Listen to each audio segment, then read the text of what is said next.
The best piece of writing advice I can give any author is do not, and I repeat, do not read negative reviews on Goodreads of your books. When your book is published on that app, delete the app from your phone. Delete the app Okay. from your. That's my main thing. Do not read negative reviews of your books on Goodreads or any other platform because reviews are for readers, not for authors. Welcome to Raising Baby Authors. I'm Cassia, your host, and a brand new writer. If you feel overwhelmed and lost about this whole writing thing, you're certainly not alone. Join me while I pester my author guests for writing advice and find out how they do it. Because if they could, then why not you? It truly takes a village to raise an author, so let me share my village with you.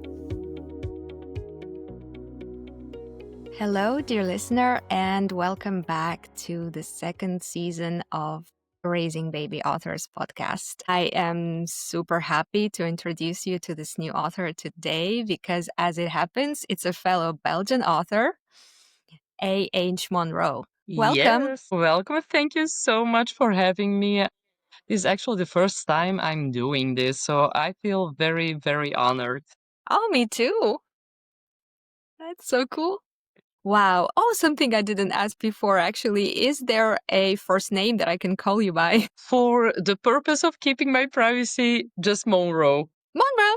That works. That's perfect. Alrighty. So, Monroe, I think then we're going to start with a little introduction. Can you tell us how you started writing and basically wherever you want to start from? Of course. So, hi everyone. My name is H. Monroe. I live in Belgium. Actually, I live in Antwerp. And that's why I started writing the Mayhem in Antwerp series because I really wanted to pay homage to the best city in Belgium. I know Brussels is also really pretty, but I love Antwerp so much. I have no opinion, really. That's fine. No, but the reason why I started writing is because I actually didn't know the language. So Dutch, I couldn't speak Dutch at all. I only spoke Bosnian. I couldn't speak the language at all. So I started reading books to not only improve my reading but also my writing because here in school you have like little tests to see how well you can write and read. Really read. So that's why I started reading, and honestly, it just progressed from there. Because the first couple of books I read were only like fantasy books, because I was always into fantasy movies. So I read.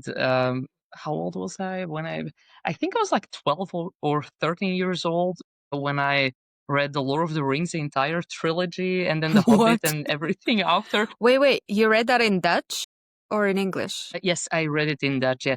Because the Oh first my couple of God. books, the first couple of books I only read them in Dutch. But then when I started going to high school, honestly, my love for romance books and writing started with the OG of romance books, 50 Shades of Grey. It started with Okay. that one. Everybody was talking about 50 Shades of Grey, and I was always not only open, but I always thought that conversations, of course, at an appropriate age, the conversation surrounding sexuality and sex and everything, that it shouldn't be taboo at all.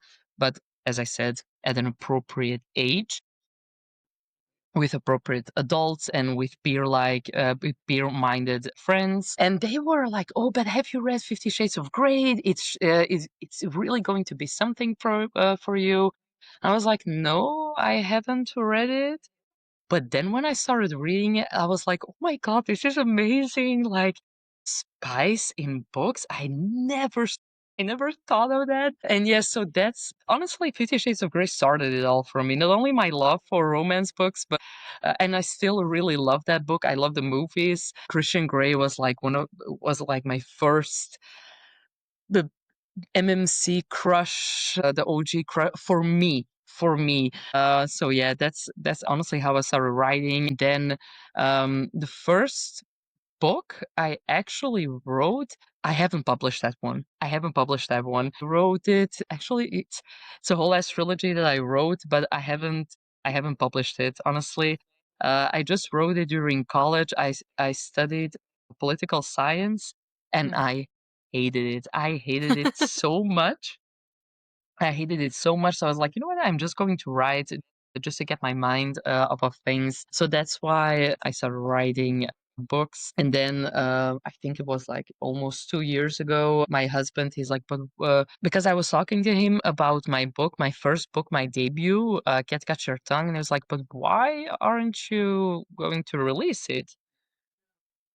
He's like, "Why aren't you going to release it?" And I was like, actually, you know what? You have a pretty good point." And the first person I ever asked to do like a service, yeah, for my book, it was booking my cover artists concepts by Kenya on Instagram.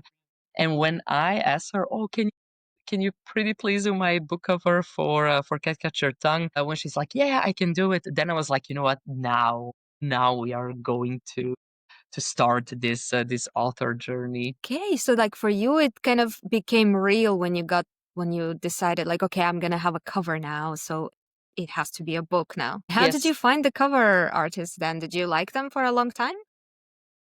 It was actually pretty funny. I was looking because I asked on threads like, "Oh, can someone recommend me a cover artist?" And there were so many amazing cover artists, but of course I was weeding through them to see if they use AI because I am strictly against anything AI. And then I was on Instagram and I was scrolling on Instagram like everybody does. And then I saw a post.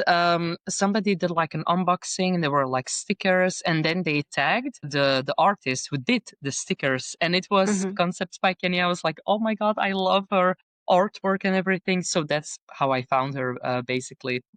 Okay, nice. Hmm. So so you've written that book, and then you found the cover, and then from there, basically, okay, it started rolling, right? Yes, yes. Because after a cover artist, I was like, you know what? I need an editor. I need a really, Mm-hmm. really, really good editor. And then I started asking my author friends and everything. And my author friend, LK Reed, she's like, I have the best editor ever. It's Rumi. And well, I love her so much. She's the best editor ever. She goes through my books like a hawk, like a hawk.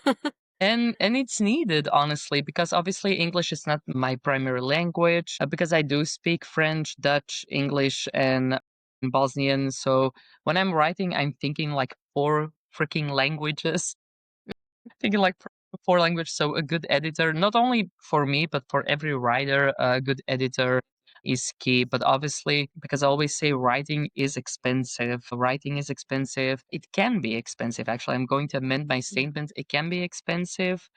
um, yeah, obviously, you can edit yourself, or I have also seen writers like trading services, like with editors or with author friends who are editors, for example. So it can be costly, but it doesn't need to be. So we already talked a bit about the cover and the editing, but basically, how did you get the idea, and why this book? Why did you decide to publish this one, and how did the writing of it go? The first draft. Yes, the first draft. The first draft was honestly garbage because after I published it, I was like, you know what? I'm going to look at my first draft because I do have it saved. Because I didn't want to change anything. I really like to go and look at my progress. When I looked at it, when I first started writing it, I was like, oh my god, maybe it won't need any editing at all. After Rumi edited and after I published Cat Catch Your Tongue and I went back to my first draft, and I was like, my God, this is honestly garbage. And obviously not the story I still love. Obviously, I love my story, but no, no, no, no, no. No, the first draft, every author is going to say it's not good. It's honestly not good. No, no, no, no. But then, okay, how long did it take you to do the first draft? So Cat Catch Your Tongue took a lot longer than Elephant in the Room. Hmm. Why? Because with Cat Catch Your Tongue, I really needed to find my author voice, and the funny thing is, I still haven't found my author voice, as they say, because I'm also going to be writing dark romance books, and it's different than the contemporary romance, spicy romance, whatever. But with Cat Catch Your Tongue, I think it was like a year and a half. It was like a year and a half. Oh, But with Elephant in the Room, everything, if I pile up everything together, I think it was like 3 months. So it okay. was a lot less than Cat Catch Your Tongue. Yeah, but it did. I say like if I combine everything, it was like 3 months, but it was over a course of 6 months. If that makes sense. Okay. Yeah, I mean, it's good when you look back to see that, okay, Mhm. now that you don't really know yet, but you already know better than before. So Oh, then, yeah. definitely, definitely. Because with my next release, I'm doing so many things differently. I'm taking a little bit longer for my second release than between Cat Catch Your Tongue and Elephant in the Room because Cat Catch Your Tongue released the 15th of December. So it was like January, February, March, April, May, June. So it was like 6 months in between Cat Catch Your Tongue and Elephant in the Room. But between Elephant in the Room, I almost spoiled the title for my next book. Well, It it would be almost spoiled. just to me. It would be just to me. I can cut it Okay. out if you need. But for my next book, it's going to be a lot longer. People are going to wait a lot longer because the book, M's book, is going to be also so much thicker because Elephant in the Room was like almost 300 pages, I think like 289 pages in print. But M's book is going to be a thick boy. It's going to be so thick. It's going to be like 400 and something Oof. pages. Because his story, I love his story so much, but I am taking my time with his book. Well, okay, so the first draft of Cat Got Your Tongue you wrote like Mm? in a year and a half. Then how much editing did you do before you gave it to the editor actually? What did you do with it? Uh, yeah.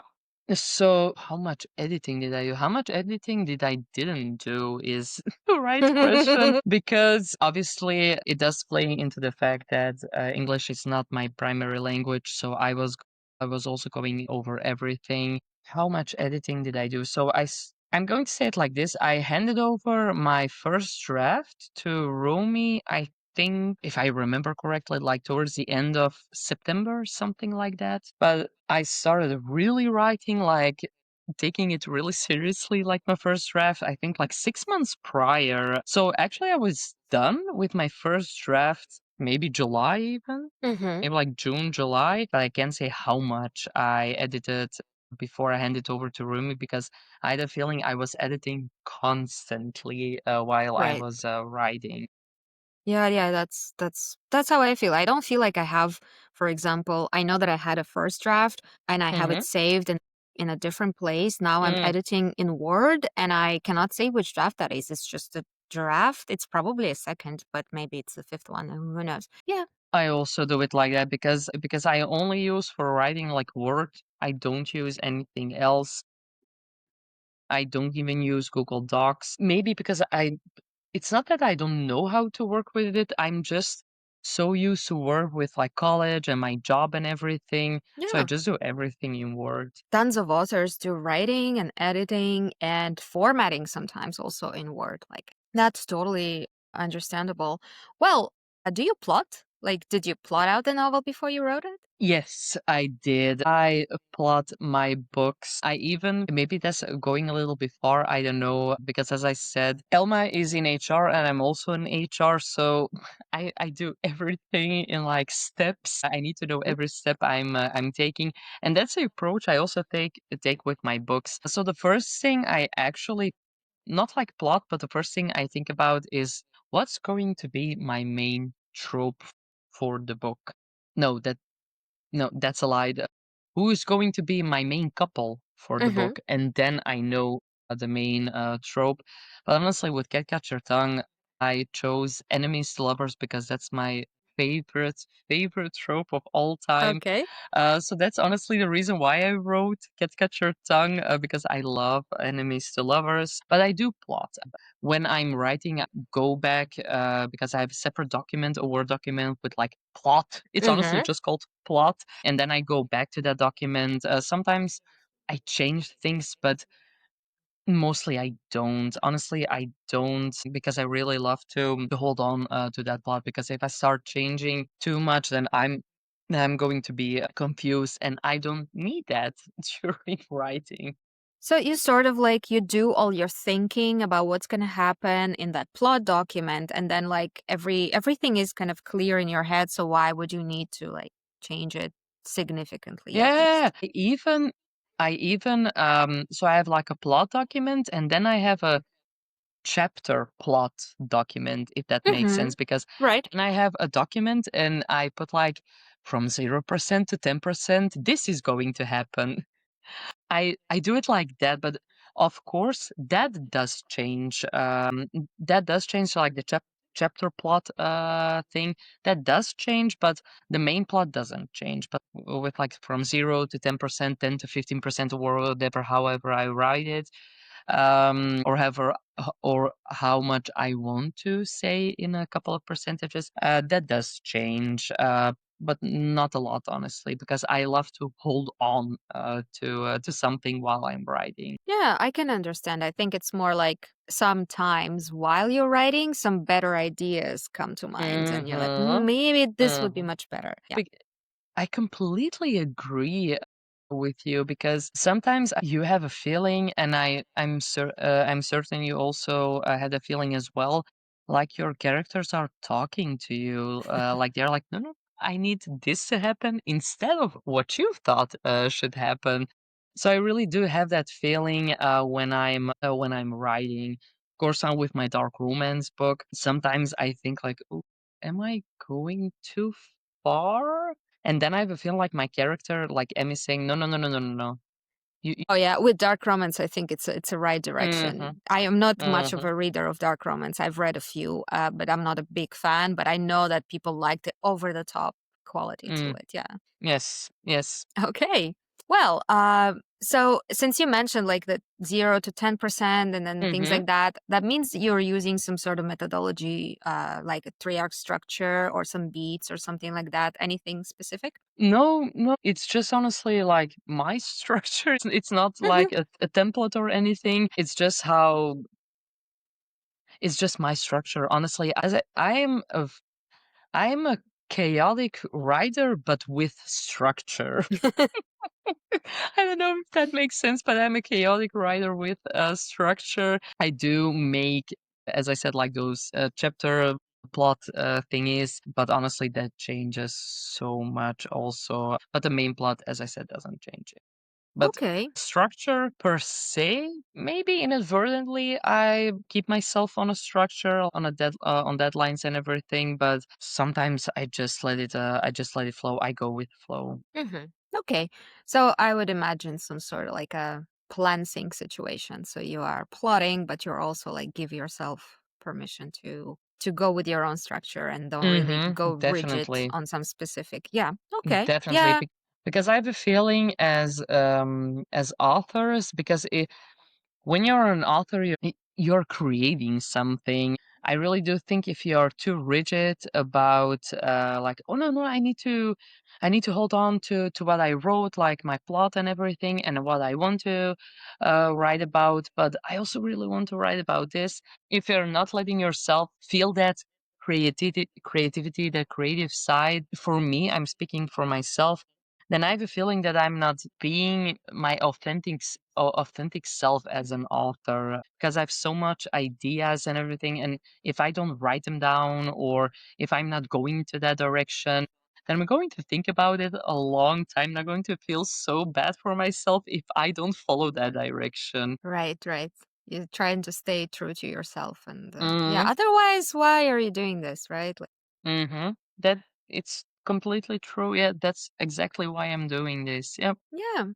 Well, let's get a no, not get away from the writing, but just like I was wondering, you said that you started reading in Dutch, so you read all of those things and 50 Shades of Grey. Did you read them in Dutch as In well? English. I Ah, did. okay. I did read one. I read that one in English because I tried reading spicy books in Dutch, and honestly, I couldn't do it. No, no, no, no, no, no, no.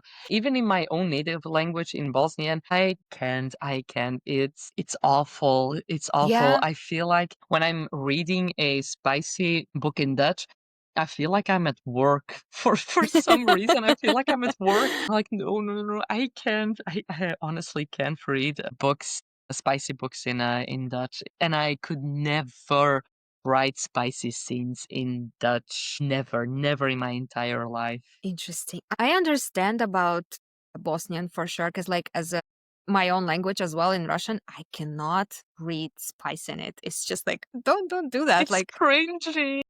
and the cursing, the worst is the cursing. Oh, it Cannot like is. in English, cursing is hot to me. In It Russian, it's is. just go away, you uneducated person. Like don't talk It like that. This is. is horrible. It is because I did try it, and I completely agree because also in Bosnian as it is in Russian, like all the Slavic languages, cursing is also a lot harsher. Uh-huh. Because I have a feeling like in the English language, of course, you can also be harsh in like cursing in everything. Because can people curse on your podcast, or don't Yeah, you yeah. condone it? Oh, Go okay, okay, ahead. fine, fine, fine. Because I really want to be aware of boundaries. So, for example, in English, if you say to someone, "Go suck a dick," and it's like, okay, go suck a dick. But if I say in Bosnian, "Puši kurac," if I say that, it's like blasphemy. Obviously, you can say it between friends, but if you say it in like a manner like really suck a dick, then in Bosnian, and I think that's also the same thing in Russian, then you truly mean it. Then you truly mean it to do the thing you are cursing for. Yeah, yeah. We have this expression in Russian, but it's only one word, and I have never used it in my life, I think. I don't remember any Okay. case where I ever had to say that to Uh, anybody because I would be mortified with myself if I said that to oh, anyone. now I need to know the words. It's called "Datsasi." It What does it mean? basically it means suck, just suck, but Mm, in this context with this prefix, you mm-hmm. know that it means suck a dick. You don't have to say dick with it. Okay, nice. Yeah. Okay. That's also with the Bosnian language because we have in the Bosnian language, if you don't curse, you're honestly not talking. It's so funny because we curse everything. For example, if this chair is like too hard, or I don't know, when you sit down in English, maybe you don't say anything, or like, oh, this chair is hard.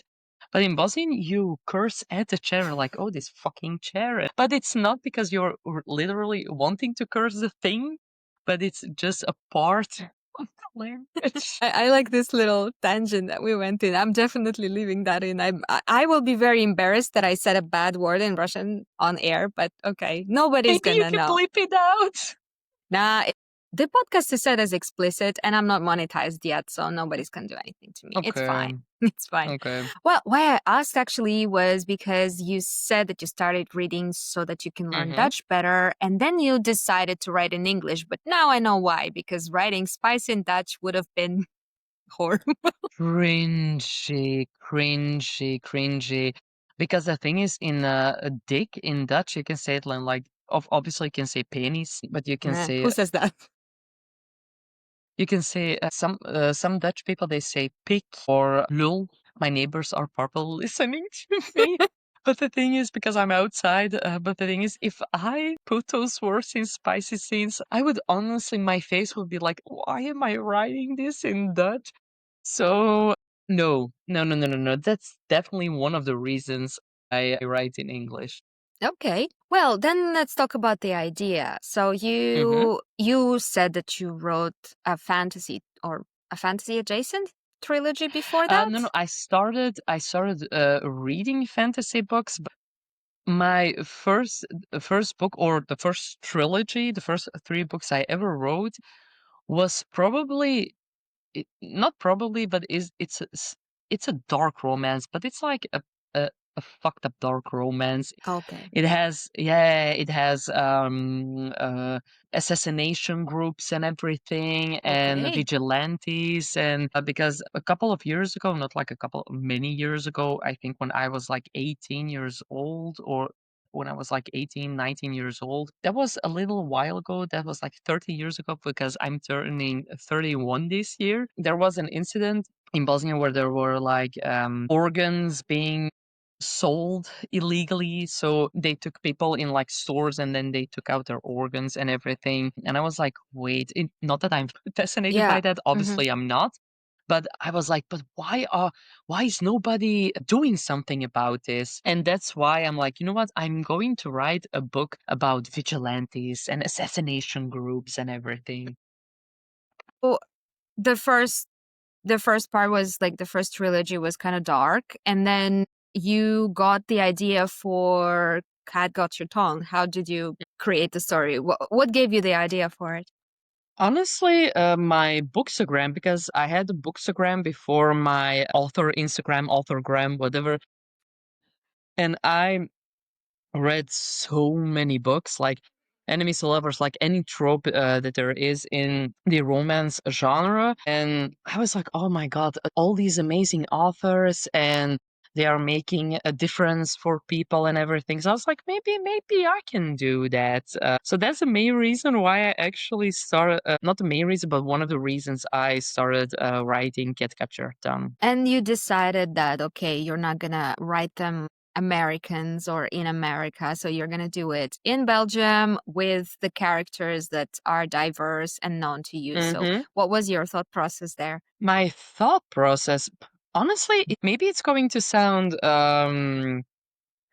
like silly. There was like any thought process to it, because do you mean like the idea to get to it, or the thought I process mean, while I was writing it, or I think I'm asking because I had to go through the same thing, sort of. So I'm like, okay, I want to write a book and I want to set it not in the US because I don't feel like writing 10 American characters. And so I was like, okay, I'm going to set it in Brussels. And then what am I going to do? I don't know that many Belgians. So I don't want to have like a book full of Belgians. So my like circle of friends are from everywhere. Like I know less Belgians than I know foreigners here. So that's basically, Brussels for you.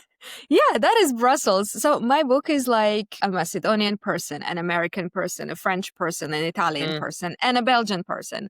And so mm-hmm, like it's sort of like all the people I know kind of created into these like not stereotypes, but sort of like the mm-hmm. my impression of these friends that I know. So yeah, it was hard for me to like, okay, but I maybe people won't like it because they're not Americans. It's hard to understand. And No, like no, no, no, it's just I don't know. definitely not. And also I'm dreading like the amount of sensitivity reading that I'm gonna have to have for that book because I am neither of those nationalities and I will have to like ask people. Of course, and I'm really happy that that you said about sensitivity reading, and then we'll get back to your original question, because sensitivity readers are so important. For example, I used a sensitivity reader for Elephant in the Room, because I do have a black character in an Elephant in the Room. It's a boss of Alina, and she's amazing. I love her. She's called Lorraine. I love her so much. Obviously, Mm-hmm. I wrote her, but even in a culturally diverse city as Antwerp, I still knew that I I needed to have a sensitivity reader. Even if I'm still surrounded by so many culturally diverse people, I'm like, I can speak for her experiences or anything. So that's why I also got a sensitivity reader. They are extremely important, and extremely important to listen to your sensitivity readers, because if they do say, maybe remove this like a wording, it doesn't matter what, really, really. So this is also a great advice for baby authors. I'm still a baby author, honestly. For every author, not only like authors who are starting their writing journey, but every single author, listen to your sensitivity readers and get one if you need one. But to Yeah. get back to your original question, it's honestly the same thought process as yours, because I was like, you know what, there are many great romance books that are in America with great American characters and everything, but I was like, you know what? I want to write a book that's diverse, that has like diverse characters. I'm not doing anything new. Obviously, there are many, many great authors who write culturally diverse books, multiracial, multicultural books and everything, because I'm not doing anything new. But I really wanted to leave my little stamp on the book world, the author bookish world with Catcatcher Tongue, basically, because there, in my opinion, there isn't a lot of diversity in books. Obviously, there is diversity in books, but not as much as I would like to see. Yeah. I mean, I think I could find more if I really like set a goal to find diverse books. I'm mostly just reading whatever my mood tells me to read, but Oh, yeah, I mean, it's nice to see something different. And for me, like, don't really have a choice. I definitely am not going to be writing books only about Americans, but my own experience is, well, Russian, Belarusian people. And I'm not going to be writing books only about Belarusian people either. That's not interesting to anybody. So I have to like get information and get inspiration from people I know. So I'm really like putting myself into a lot of debt probably with sensitivity readers because like I will need so many. I I will have an Albanian character actually that I nice. might need a sensitivity reader for because the person that I know in my life that is Albanian, I'm not gonna ask her to read my book. Why not? I don't know. I don't feel like I want people to read my books, but Hmm. not the people that know me. Please, like, if you know me, do not read my books. I I understand. I understand my with Catcatcher Tongue, my dad, my mother, my sister, my aunt, my uncle, my other aunt and uncle, they Oh, all bought a copy of Catcatcher Tongue, but I instructed them to never read it. It's like obviously like my sister can read it. She's 26 years old, but yeah, my dad, he I said to him, you can keep it as a souvenir, as a way of supporting me, but please don't read it. but do you think they maybe made a little book club and didn't tell you and read No, definitely not. Definitely not. I really I really hope not. No, no, no, no, no, no. Oh my God, Cassia, please don't do that to me because it? no, no, no. No. Honestly, my parents, they are building, not like building, they are renovating a house in Bosnia. Honestly, they don't have time for themselves. So, you know what? Maybe they should read my book to get away from everything. But no, no, yeah. But my auntie, she did. She started reading my book. I think she's almost finished because she does travel a lot for her work. And she loved it. She honestly loved it, and I believe her because I don't know how it is in the Russian culture. I think it's like almost same as Bosnian culture. People are going to be honest, even if you don't want it to.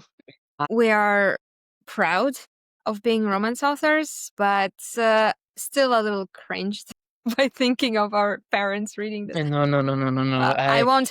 I won't have this opportunity even because my parents don't speak English, so that's good. You know, my parents, they can speak English, but not in a way, not in a way of how I write my books. Because Hmm. honestly, my dad, he told me, if I do read your book and I don't like it, I will tell you that. So I'm Yeah, like, you know what? Nah, just skip it. I don't need my dad telling me that he doesn't like my book. So yeah, no, no, no, no. I don't want my parents to read my books. No. fair, fair enough. Okay, well, we talked about the writing part and Hmm. then the editing part, so and even a bit about the cover. Now I think maybe it would be useful for someone who wants to publish in Yeah. Europe. I mean, we're going to be talking directly about Belgium, but it might apply to also like other places. So, just some technicalities like so you Hmm. publish your books through KDP, right? Yes, Okay, so like I haven't created it yet, but like as I understood, the KDP is as available to European authors as it is it to the is. US Yes, authors. it definitely is. It definitely is. But with when I publish my first two books, they will ask you like, what's going to be your main marketplace? So where are people going? Where do you think people are going to be buying your books the most from? And Hmm. for me, it's not Belgium, it's the US. Yeah, that's true. It's the US. Yeah, yeah, I think that's the correct way to do it. And so you decided to put your books in Kindle Unlimited as well. Yes. So that was like not even thought about it or just like, No, because the thing is also, I know and I'm really aware of it, like the Amazon boycott, and I do stand behind that. I really do, but not reading through KU, like Kindle Unlimited, it really does hurt indie authors yeah, because many indie authors, like their sales, 80% or 90%, 70% comes from KU. yeah, Yeah, so it wasn't even a question if I wanted to publish onto a Kindle Unlimited. I honestly never thought about it if I shouldn't if I shouldn't do that. I just did because I do know how expensive everything is nowadays. Even ebooks that are like 2.99 as Cat Capture Tongue and Elephant in the Room.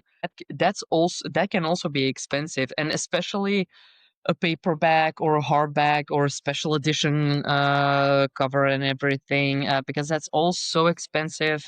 I thought, you know what, why shouldn't I put my books on KU so everybody can enjoy it for free. yeah.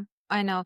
I think I'm also going to do the same, at least for some time. I think it's like 90 days that this the minimum period that you can do it. Yes, because the technical side of it, if you're like after, not like after 90 days, I'm going to amend that. If you are maybe in like the second month of KU and you're like, you know what, it has been fine. I'm happy that I did KU, but I want to leave. I don't want to enroll my book into Kindle Unlimited for the next 3 months. Then you need to tell that to Amazon, like the Author Hub. You need to tell them that because if you don't do that, then your book will automatically enroll into the next KU period. So you really do need to talk to them. You need to Okay. say that to them. Otherwise, it's going to assume that you want to continue being in. Yeah. Okay. Yeah, I know that it's quite a good opportunity to get your books read, and Amazon also kind of favors the Kindle Unlimited books in like search results and others in these recommended widgets and things like that. And I think the hang up there might be the piracy thing. Have you faced it at all yet? I haven't, and I actually really do need to. I really do need to look into that. If my book has been pirated, it probably is. It probably is, and my heart breaks when I see when books by incredible authors or any author is being pirated because it's your hard work. You put so much effort and money and time into that.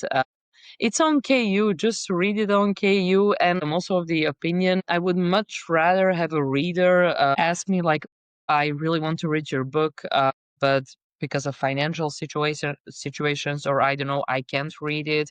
I would much rather send them an ebook myself Hmm. than they go and pirate my book, for example, or like take it from one of those piracy sites. Yeah, yeah. I can tell you that I don't have access anymore, but I can tell you that your book is most probably pirated. It's like it's not you don't even have to people now don't even have to search for it. I'm pretty sure that it's done automatically. Whatever new releases are on Amazon, they'll just pick them up and they'll I even know where they like one of the places where I used to get them because I used to pirate books myself like when I just started like reading romance.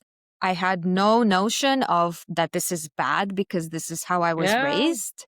Like how I was raised in Belarus, we pirate movies, we pirate books, we pirate whatever we can pirate. Like it's normal. I know. It's all normal. I've been burning CDs forever and like downloading MP3s. So like to me this was okay until I started a bookstagram and started seeing that indie Mhm. authors are not actually rich and they No, are no, no, no, definitely barely not. barely getting by sometimes and like but I Mm. was able to find books of everybody at all times. When I started doing like a deep dive into when people pirate books, it's so hard to get them off of those piracy sites because it will probably show up again somewhere. Yeah. And I hate that so much. But I do, I'm not saying that I do understand piracy. I really don't. Because it does hurt indie authors the most, especially the ones that are just starting off. Honestly, any indie author, but it is because I'm like, you know what? Okay, it can be expensive, but there is Kindle Unlimited. I think it's like $12 a month, if I'm not mistaken. I think Yeah, I'm I not sure. paid $12 a month. Like it's $12 a month, or even if a reader is like, oh, I want to have KU for this month, I would much rather pay your KU subscription this month or the next month, or maybe even like for like 3 months, just so people can support indie authors through Kindle Unlimited. Yeah. Yeah, well, I'm not defending it for sure, but Yeah. I can tell you that like in my side of the world, that's just not happening. It's how we were raised. It's horrible, but Mm, it's the case. So like, yeah. I as long as long people are learning and being aware of everything, then I say, you know what? As long as you're improving yourself, then Yeah, yeah, I'm happy I'm not doing it anymore, but I mm, can't stop like thousands of people from doing it. So, yeah, well, anyway, the point was that yeah, with KU you just have to be careful. It's because when they find that your book is available somewhere else, even if it's a pirated website, they will still punish you and not mm, people who pirated it. Yeah.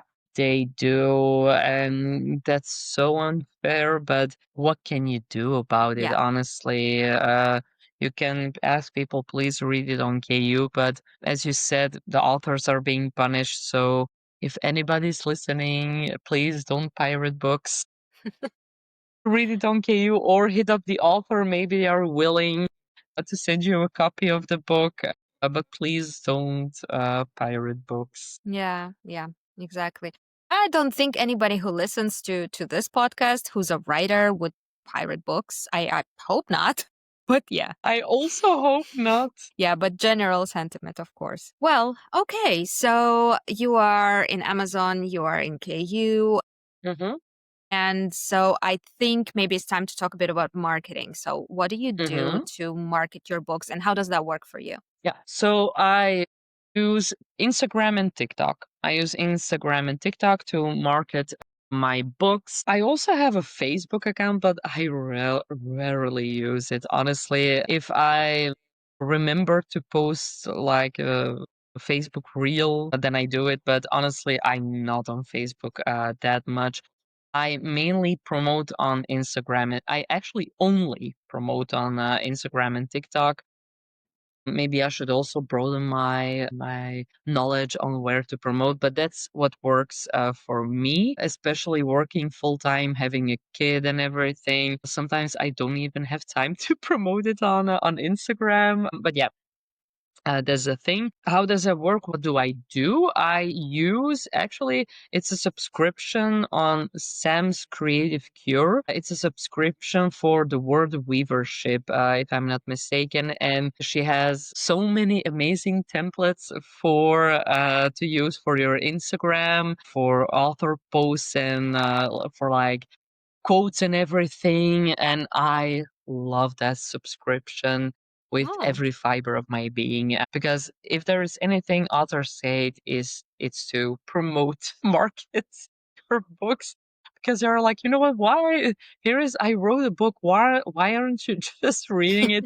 But yeah, it that does help me out a lot. And also because, and obviously I had my Bookstagram. I promoted the hell out of books on there, and I love making reels for my Bookstagram. So that's why I also love making reels for my author gram. okay. Okay. So I haven't heard about this subscription. I'm gonna need you to like spell it out for me so I can put it in the notes. Well, Yeah, because I'm always searching for something that can simplify my life on that account. Because like I'm making posts, but it's always like another post. Okay. I'm like, I know it can become a lot and tedious and everything. But sometimes I actually do get a lot of enjoyment from that, especially talking to readers. Because if there's anything I love doing more than writing, it's to talk to readers. It's my favorite thing to do. But I'm also the type of author I need to shut up when I'm talking to readers because I want to spoil every single one of my books.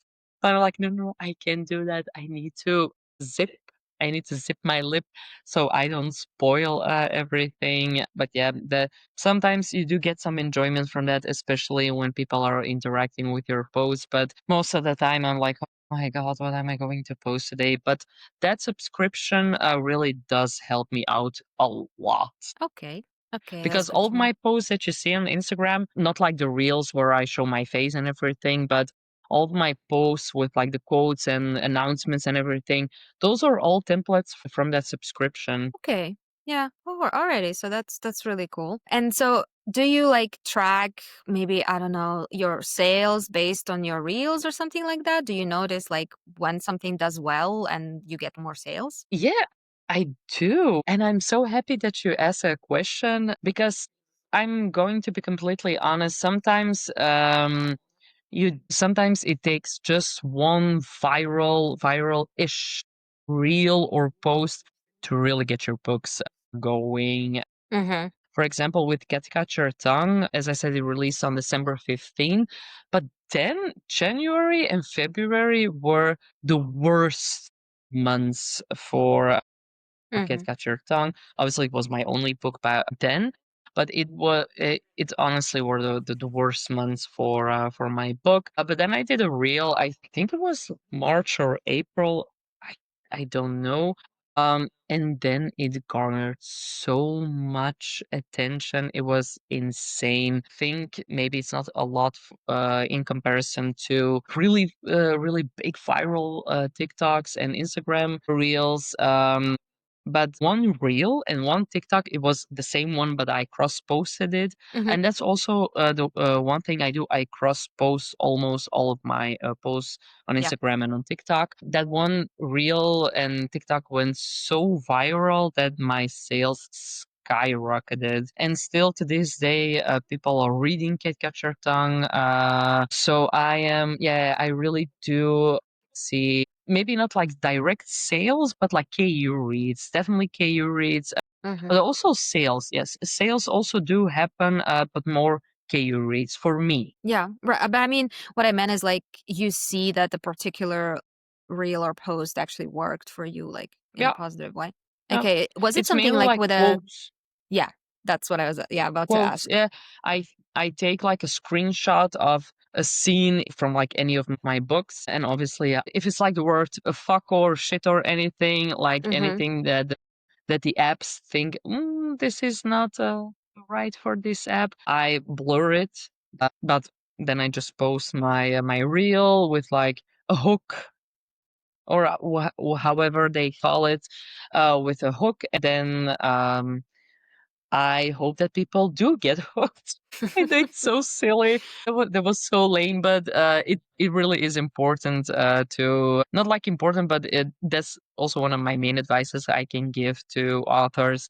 Really do promote your books on Instagram and TikTok because reels do a whole lot better than just a post, for example. Mhm. Okay. Yeah, yeah. I think I mean, at least until the algorithm changes, Yes, that's what works for now. Yeah. yes. Okay. Well, I mean, seems like you're doing great. So you published the two books so far. I see you're having some dark romance. Are you going to do like a new pen name for the dark romance No, or no, no. I'm going to use the same pen name. I'm going to use the same pen name because I want to build like I don't know how I'm going to call it, Monroe universe. I don't know. Uh-huh. Because I want my books, even if they are like standalones or anything, I want them to be connected in So some way. even the dark ones will be connected to like this.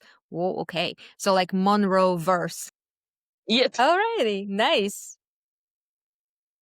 no, but because of course, like M's book is a character that is mentioned in Elephant in the Room and Cat Mm-hmm. Catcher Tongue. So that's how I'm going to continue the books. Okay. Alrighty. Well, my favorite question recently for Okay. every author, I think it's not in the list yet actually, because I just asked it on a whim from one author and I really Mm-hmm. love the answer. So like I it's very nice to see when authors are like talking about their work with pride. So what do you think, like what are you most proud of in your books or in your writing? Ooh, okay. Oh, I love that question. I love that question. What am I the most proud of? Honestly, I'm going to say two things. Mhm. I'm going to cheat a little bit. Talking about mental health and diversity in my books. That's the one thing I'm most proud of. Mental health and diversity when I'm writing about it, because I do really think there, as I said before, there should be more. Are a lot of diverse or books with diverse characters. There are a lot of them, but I think there should be more. Mental health should be talked about more and everything. So that's why that's the one thing I'm really proud of. All right. Yeah, I mean, I love this question because I ask a lot of technical stuff and like how did you do this? How did you do that? And then sometimes Yep. you just forget that okay, why did you do this after all? What are you proud of? And yeah, I mean, I think with diversity was always the case, but I would say mental health representation got, I don't want to say popular, but like it got more mainstream, at least in my feed from what I'm seeing, to the point that it always almost became like a trope. It's not a trope, but it's more like No. you see the trope, you know, there's like arrows, whatever, and it's going to say mental health representation because this is something that attracts readers now. So it is good. We don't want to make it a trope. It shouldn't be a trope. But it is a good thing that people mention it and then that's becoming more popular to include that in the books and that this is something that actually attracts readers to your books. And also, of course, mental health rep is really important in books, but it also shouldn't be forced in books. For example, Yeah. it shouldn't be forced in books. If it's not one of the main things in your books, then don't include it. You don't need to force it upon in a book. Obviously, it should be talked about and everything. If a character is going through something, then you should talk about it. But I'm also of the opinion, if you are going to include like mental health and everything in your books, then it should be accurate. It should be accurate because, for example, in Cat Catch Your Tongue, Elma, when she's, I'm not going to spoil anything, of course, when people are if people are listening and wanting to read Cat Catch Your Tongue, she does have a pretty serious panic attack in the airport, and it was really important for me that Admin, her childhood enemy, who else is going to comfort her, but Mhm. appropriately, not like, my God, are you okay? No, no, no, just, Mhm. do you see me? Do you see my hands? What do you hear? What do you see? What do you smell? Are you touching anything? That's what also really important for me, to include good mental health in books. But obviously, mental health is, it's not black and white. It's different for everybody. Because I did include in Elephant in the Room. Obviously, I'm not going to say what happened to Alina, why she broke up with Irfan, but that was the logical thing for her to do because of what she went through to break up with Irfan. Even if he's the biggest green flag on earth, it was her decision. So mental health is not, it's not a one and done deal. It's not like, okay, you have this, so everybody is going to act like that, for example. But it should be talked about, but it shouldn't also be forced upon in books. Yeah, yeah. I kind of want to talk about these things in my books as well, but I won't be talking about it from a place of anything diagnosed because like I Mm. don't know any diagnosed people and I myself might have anxiety disorder, but I'm also not diagnosed. So I'll be Mm, there is some sort of I'm not going to call it mental health representation, but it is a representation of someone who is not aware probably that they do have a mental health definitely, definitely. disorder. Sometimes people, maybe when somebody reads your book, maybe they will recognize something within themselves. And I think that's the most beautiful thing that can happen, that people really can relate Yeah, to a book. That people can relate exactly. to a book. I feel like Definitely. I feel like someone's gonna read it and diagnose me based on my book, and I'll be like, okay, thank you. You Saved me should, a if you trip want to to the be doctor. diagnosed, go to proper healthcare provider. And I'm actually happy that you said that, because um, also not only with mental health, in for example, in my books, the jobs that my characters do, I know people who do those jobs. I know people who do those jobs because I could never write a hockey romance or a Hmm. baseball romance, Right. or Same. I don't know jack shit about those sports.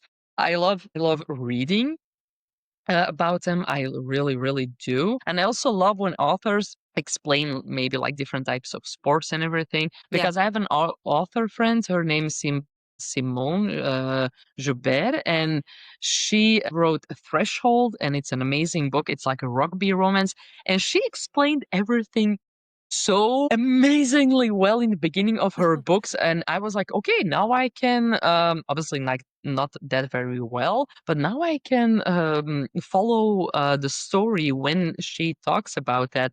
And I really love when authors do that, because I could never write that, because I don't know anything, maybe Exactly. like a football, or as I say in America, soccer, maybe like a Hmm. football romance, maybe I can do that. Ooh, no, no, no, Yeah. no, not anything else. No, no. Same. I don't watch any of that as well, so I don't know any rules. I can do a football one because my husband's a big fan, and so like I can ask all the Ah, questions. But otherwise, amazing. otherwise, he can tell me the whole history of football since when it started. But like otherwise, I I love. think hockey is not gonna work, and nothing else is gonna No, work. no, no. And the funny thing is, I think in like Balkan and Slavic countries, I think like football is a main sport that people watch. Maybe also like wrestling or boxing, or um uh, basketball, for example, because my nephew, he does play basketball on a professional level for like the more like little league.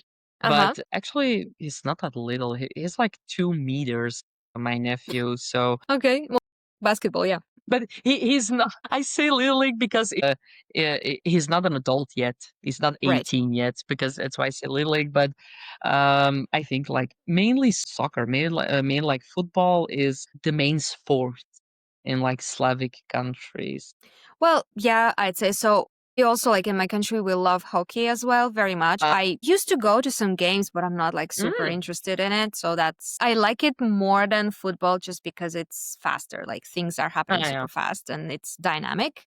Football can be boring if nothing's happening much. So, but yeah, my husband is Syrian actually, and football is a very, very big thing Okay. there as well. So, yeah, I think it's everywhere a big thing. Maybe not like in the US, because I think there is it's much more like it's like basketball a and baseball. children's And children thing in the US. Like children play soccer, but nobody else plays soccer apparently. I hope I'm not pissing off any readers from or people from the US with this. But if I need to be corrected, please DM me, because if Yeah, you're like soccer is really big in the US, please DM me and say that I'm wrong.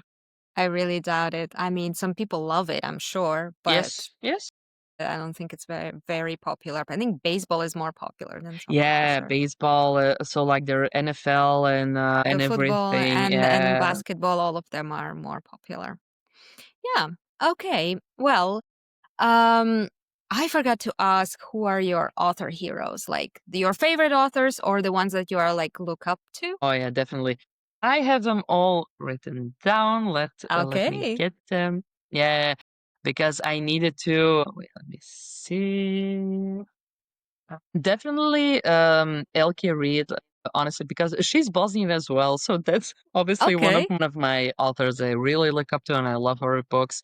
H.D. Carlton, definitely. There were obviously like Hunting Headline, Phantom, and everything. Kennedy Ryan, and so many more. Why? Obviously, they write amazing books. They write so many amazing books, but I also look up to them because they are not afraid to speak out on injustice, not only within the writing community, but also what happens in the world, Right. especially if their views align with mine. I really, really love that about them. So that's why I look up to them. Okay. Yeah, yeah. I agree. I haven't read H.D. Carlton yet, but she's on my list, Oh, I she's think. amazing. I think I don't know about the cat and mouse duet. I'm not sure, but I think Does It Hurt is something that I want to read because it sounds like I'm gonna Oh, hate it it's and love it so as good. well. It's so good. I love it. I read Does It Hurt a couple of months ago when I was traveling from Bosnia to Belgium by car. So I was like, you know what? It's 24 hours. What else am I going to do than read? So yeah. Okay. All right. Well, before I let you go, I always hmm ask about writing advice. So, if Okay. you have like the best writing advice that you've heard or the worst one. I have that. So the best piece of writing advice I can give any author, not like even authors that are starting out, any author is do not, and I repeat, do not read negative reviews on Goodreads of your books. When your book is published on that app, delete the app from your phone. Delete the app from Okay. your. That's my main thing. Do not read negative reviews of your books on Goodreads or any other platform, but mainly Goodreads because reviews are for readers, not for authors. Okay. Well, I mean, do you read the positive ones? I do. Mhm. I do, but also because I have a friend who sends me those. She Okay. loves to look at them, but I am going to put like an addendum at my do not read negative reviews on Goodreads because there is a difference between negative reviews. So people are like, "Oh, your book is shit," but that's also fine. That's Mhm. also fine. It's your opinion, and I do respect it. But I have read some negative reviews of my books, which is completely fine. But and I did learn a lot from them. I did learn a couple of things from critical reviews. I'm not going to say negative reviews, but from critical reviews. Sometimes I do learn from them. Honestly, after a while, after a couple of months after Cat Catch Your Tongue got published, I stopped. Mhm. I stopped because it's not worth it. Honestly, it's not worth your mental health. Just focus on your next book. That's my advice. And the worst piece of advice, writing advice I ever got, honestly, I wrote. I haven't got any like worst piece of writing advice because I do not. It's going to sound like condescending. I don't know because I do not surround myself with people I think that want to see me fail or anything. No, I don't do that. Yeah, that's totally fair. I always get either best or worst, and they're always Mm. like very valid. So like I Mm. it depends on what you feel like saying in the moment. So But that's all good. obviously, I've read some pretty nasty things on threads that people are like, "You can do this," and I'm like, "No, you shouldn't." Like what I read on threads was like one author he posted, "I'm going to use Chat GPT to edit my book, and you should also do that." It was kind of like that. I'm not going to say verbatim what he said, but it was Mhm. in that same sphere. I'm like, no. That's the worst advice you can give an author. So maybe that's the worst advice I not personally I've ever gotten, but that I've read about. Right. Yeah, I agree. All right. Okay. So, before I let you go, can you remind the listeners where to find you and where to find your books? Definitely. You can find my books on Amazon. Currently, my books are only published on Amazon, but I am obviously looking at like websites. I want to contact indie bookstores, but I'm a very sociable person. I do not almost have any shame, but if I want to contact indie bookstores, I'm like, "Oh, but what if they don't like it?" But I am working on that. But now, as of now, you can find my books on Amazon and obviously on Kindle Unlimited. And you can find me on Instagram and TikTok. It's just author A.H. Monroe. Okay. Well, And do all in one. yes, I'm gonna put that in the notes as well. Do we have many indie bookstores like in Antwerp, for example? In Antwerp, there are main two I know. It's Luditz and Is that an indie bookstore? I Purple. thought it was like No, I also thought it was an indie bookstore, but I contacted them. but they only publish a thread Yeah, I published thought so. books. But there is an indie bookstore, Purple Petals bookstore. Oh, yeah, the It's new one. Okay. yeah, it's so beautiful. In Mhm. there, the owner is really nice. So there is Purple Petals bookstore in Antwerp. Okay, I think you might have good chances. I mean, if you tell them like I'm a local author, why not to support a local author who writes and the books are set in Antwerp, literally. Mm, You can put that in your window and say, okay, this is set in Antwerp. I mean, I think mm, people would be interested to read it. we'll see, we'll see. Because I don't try to get my hopes up, but Yeah. I do hope that people are going to be interested. Who knows? Who knows? Time will tell. Yeah, I mean, definitely. I mean, you can not have many hopes about it, but you can still try, even if you think it's not going to work at Definitely. all. Yeah. Definitely. I always say that to my clients at my job. You have a no, but you can get a yes. Mm-hmm. Okay. That's one thing I always tell my clients and my husband. You definitely have a no, but maybe you'll get a yes. Okay, well, thanks so much for coming. I've Of already course. taken more than an hour of your time. And I need to pack because I'm leaving for Bosnia tomorrow. I'm going Oh, on a okay. vacation for a whole month. So I am Oh, really that looking sounds great. forward to That that. sounds Yep. great. Well, have a great vacation. Thanks for Thank you so joining. much. Okay, bye bye. If you like what you hear so far, please consider subscribing and tune in for the next episode. If you have burning questions about writing you'd like to have answered, head to my Instagram page at kkalbabooks and leave me a message. Or use my email k.k.alba.books@gmail.com. If you'd like your favorite author to answer your question on my show, again, head to my Instagram or email me to let me know which author you'd like me to invite, and I'll try to get over my anxiety and do it. On the other hand, if you're an author who's published at least one book, traditional or indie, and you'd like to become a guest, well, you know what to do by now. Message me and let's get to know each other.